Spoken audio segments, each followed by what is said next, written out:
Oh shit. I'm so excited. Been waiting for this game to come out. Looks like you lost another one. I don't think I can press the start button. I'm so excited. I'm so scared. Oh man. Like the hype's been unreal. Like I played, the original Aunt Jemima, on my PS2, and like Xbox that set over here and bought out the studio, and they've made Aunt Jemima's cousin. Like fuck. All right. Press the start. Oh shit, bro, he's grabbing a gun. Oh fuck, bro.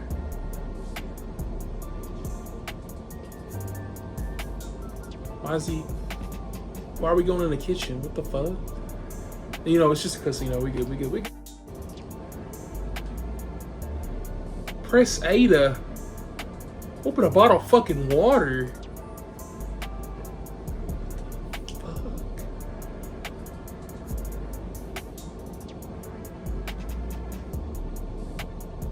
Damn, he drinking the fuck out of this shit.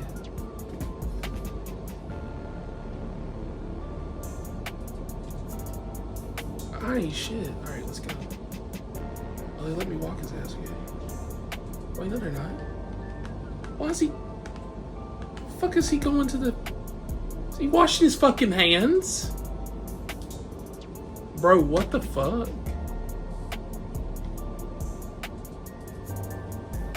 Bro, is he washing his fucking hands?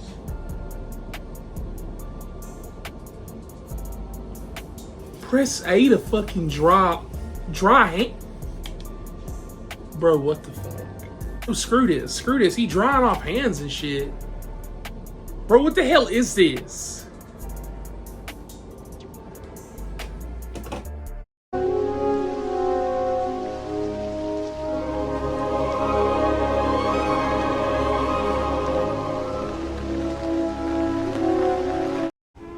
Hello chocolatiers, welcome back to another video today.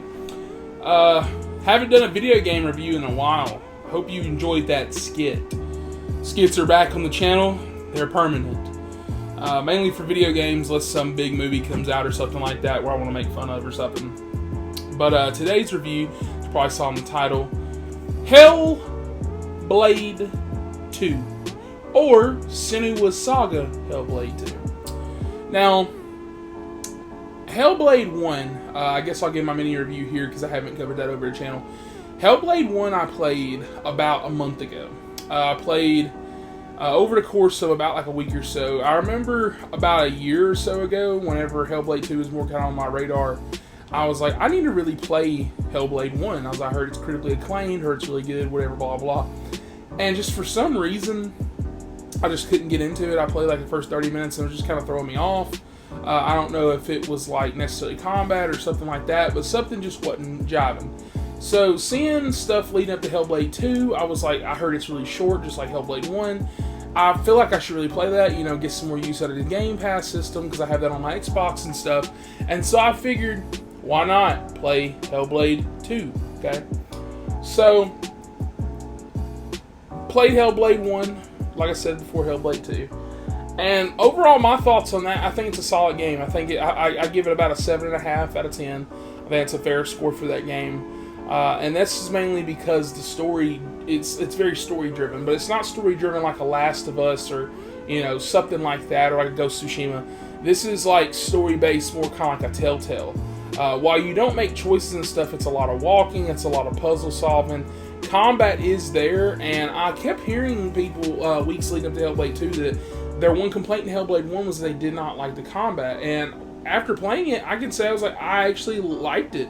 I liked the multiple enemies at a time. I liked that the, voices kept telling you, oh, it's in this direction, oh, to your right, or whatever. And I really enjoyed that for the most part, I'd say. But I just don't think that the game resonated with me like, 8 or 9 status, right? And that's just a personal preference, honestly. It's still a good game. Now, Hellblade 2, which is what you clicked on the video for, Hellblade 2 is weird, and that's exactly why I made that skit at the beginning of the video. So, Hellblade 2 takes place like pretty much right after, I think it's like a few months or so after the events of Hellblade 1. And instantly I already have problems with this game. So I guess first we'll go and get into the story. So Hellblade 2, like I said, takes place right after Hellblade 1. Like I said, it might be a few month gap. Can't really remember. It's not like they really tell. But Hellblade 1 is kind of like a God of War in a way, like the 2018 one, where it's almost like you're trying to climb a mountain to spread, the mother's ashes. And so in this case, she's like getting over the loss of her I guess husband, boyfriend. I don't really know. Like I said, I played this in like 2 days, but her lover died, and she's got his head. She's carrying it up, this place, and like a lot of what she's dealing with is psychosis, and so a lot of what she's probably seeing is just a bunch of metaphors and stuff like that, and it's really beautiful. Hellblade 2 doesn't have this emotional connection for me. There is no loved one. There is no we have to do this for this. It's just Senua just doing stuff just to do it. And that's where my problem kind of lies. So, story-wise, it's not strong at all. And I was okay. Heard the combat has improved, so let's get in that. So, for me, gameplay is where the problem lies in this game. Because you barely play it, okay? So, this game, I think, took me about 6 hours to beat. Maybe 5. I need to actually look. I think it was 5.5. So it's not that long at all. You can beat it pretty much in one setting. With the way my life is now, it took me damn near like 5-6 settings because I was playing like an hour at a time. But pretty much one setting. And that's my thing. I want to recommend this game to you, especially if you played the first one. Because if you have Game Pass and it's already on there, might as well play it. You're not really losing out on anything. You're paying for it anyways. But if you don't have Game Pass, you've never played Hellblade 1, I suggest trying out 1, and if you like it, maybe getting this. But if you don't like Hellblade 1, I don't think there's any reason to just jump into this one, just, gung-ho, because of gameplay. So, in Hellblade 1, there are like these puzzles that you have to do, like where like you're like using like the triggers to like try to line up stuff, and it's really kind of just filler because the game's also short too. I think Hellblade 1 is like 4 to 5 hours, and it's like very short, but it extends to like 6 to 7 hours because of stuff like this where I'm running around trying to get this puzzle, whatever. Combat for me is what stuck out for that game because I actually liked the combat. I liked how there was a good parry system. You had dodge rolls, you had different type of enemies like shield enemies, you had big enemies, whatever, this and that. And so in Hellblade 2, they decide, because I guess the complaints from Hellblade 1 was that people didn't really love the puzzles, so they just made all the puzzles easy in this game. Which I feel like there needs to be a better balance, because I don't love puzzles either in games. Like, for example, Uncharted's a good example. I don't love puzzles in any game, but Uncharted makes you like the puzzles because of what they are. You're solving stuff. Now, as you replay them, like when you're on your 10th replay of Uncharted 4, you probably want to do the puzzles again, yeah. But first couple times you play it, it's fine. And so with me, with Hellblade 1, it just felt like filler, it just felt stupid, and I didn't like it. In this game, especially in a cave segment that you do, it feels kind of warranted, but it tells you what to do. Like, the whispers will be like, oh man, you gotta line it up. Or like, if you're walking by something, your controller will vibrate so hard, literally about broke my damn hands, okay? Just to be like, oh my god, click that button, and I'm like, oh, there it is, thanks for telling me. Like, it tells you. So to me, that's where my problem lies, because at that point, if you're just going to tell me, why do we even have puzzles? If you're just going to tell me the answer, like, why even do it, Why even go through the trouble of making these puzzles to be like, hey, just tell the player where's that? Why do that, okay?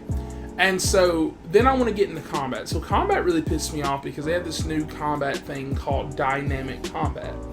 Now, I thought, okay, sounds cool. I played the first little fighting segment, you do this boss, and it's really cinematic, it's really dope. I really was liking it, and then I started realizing towards the end of the game, I said, wait a minute. What happens if I don't press the parry button? So, it's not like the other one, like where you do like a parry and you're like, ping, it's like perfect and like you're hitting or whatever. Sometimes they'll do that, but like, I'm telling you, like, even if you stand there, like the same kind of animations happen, it's almost like it's just coasting. And you're just barely pressing anything. You just press the attack button.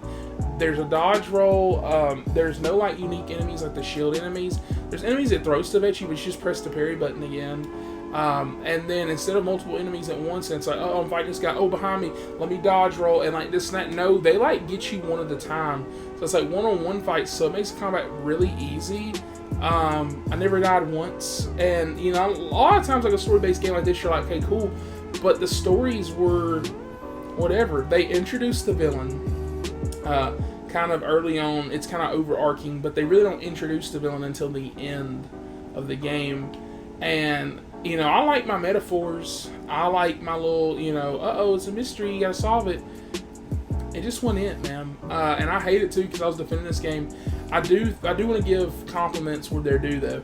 This is definitely best looking game next gen. It's up there for me with Horizon. I think Horizon for Forbidden West. I should know. I literally have a poster of it, and I literally have the collector's edition up there. Yeah, I should know what the hell that game's called. I'm telling you, Aloy is such a fucking forgettable character. I'm sorry. That's good games though. But I don't know. Like it's like, okay, you look really good, you sound really good. You know, I really think the 3D audio is really great. You know, accessibility settings are good, but like, it's like they took the two main complaints of the first game. So people didn't like the combat. People loved the puzzles like reviewers did, but people like me were kind of like, oh, it's kind of redundant, and I'm kind of bored, and they're kind of like really throwing me out of immersion. And so they were like, let's take that feedback and just make combat easy as hell, and let's just like remove it pretty much from the game. Like it's an afterthought. It's like you barely don't do anything. And you remove that, and then the puzzles that, you know, even though they were stupid, instead of just giving you like a few puzzles sprinkled in there, like there's like some points where like I would do a puzzle, and then a cutscene would play and be like, oh, it's another puzzle, it's the same damn one again, but just a different order. Like it's like you stand and look at a ball and hold both the buttons to like make something disappear, make something go, and I said, what are we doing here, guys? Why am I doing this? And you run, and you click A, and you run, and you click A, and you run, and you click A, and you walk, and you click A. Forced walking segment. Got calm something, press A. That's all you do in this game. And then I would say 5 or 6 times you have a combat segment, and they're pretty quick. They're like 2 to 3 minutes. There's one combat segment at the end. You can tell it's the last combat segment. Actually, I guess it's not. It's the one before the last one. It's like 10 minutes. It's actually kind of cool. But kind of cool moments don't make a 10 out of 10 game. Kind of cool moments don't make Death Stranding, don't make The Last of Us, don't make Halo, don't make Gears. Kind of cool moments make an okay game. And that's exactly what I think this game is. I'm going to give this game a 6 out of 10. I don't think it's as good or anywhere close to Hellblade 1. But I do like some of the changes, but I just hope that going forward, I figured they'll probably make an original IP or something new or something whatever, or Xbox right now. But if they ever do go back to this franchise and they make a Hellblade 3, I hope that they can take this feedback and just, you know, still keep puzzles, just sprinkle them in. You know, keep combat, but instead of making it dynamic now, do it like the first game, but just make it better. Like, build upon it. They just, like, remove stuff. This game is like a regression. It's like, I don't know. It's like if somebody, I don't even know how to explain that. Like, I've never seen this before. Like, in movies, you see that before. It's like, oh, the sequel's never as good as the original. But, like, video games are different, dude. Usually they build upon them. Like, they make them bigger and better. And this game didn't. And it's not a letdown. I think it's better than average. Like I said, 6 out of 10. But yeah, with that, please like and subscribe for more. Also, I forgot. Thank you guys so much for 100 subscribers. We have reached our goal. I want to set a new goal for us for 500 subs. I think we can do it. Hopefully by the end of this year. I hope some of these videos start blowing up, start getting more numbers. But if you guys are some of my OG subscribers, I just want to say thank you guys so much for sticking around for all these videos, for all this goofy stuff, my YouTube shorts I've been making, all kinds of crap like that. And I hope you guys, if you're new to the channel, stay for more game reviews. I've been trying to play more video games. The next game I'm trying to beat is Final Fantasy VII Rebirth. So hopefully after I beat that, I'll have a big review out on that. I might go a little bit better for my reviews. I just kind of want to, this one I kind of want to be like just an actual, just me talk and just like have clips of the game type deal. Mainly because I might the same amount of time I spend on the game, You know, I didn't spend 50 hours this game. I spent 5 hours, maybe 6, and it's just okay. So okay average means okay review. But yeah, like, subscribe for more, guys, and I will catch you guys on the next one.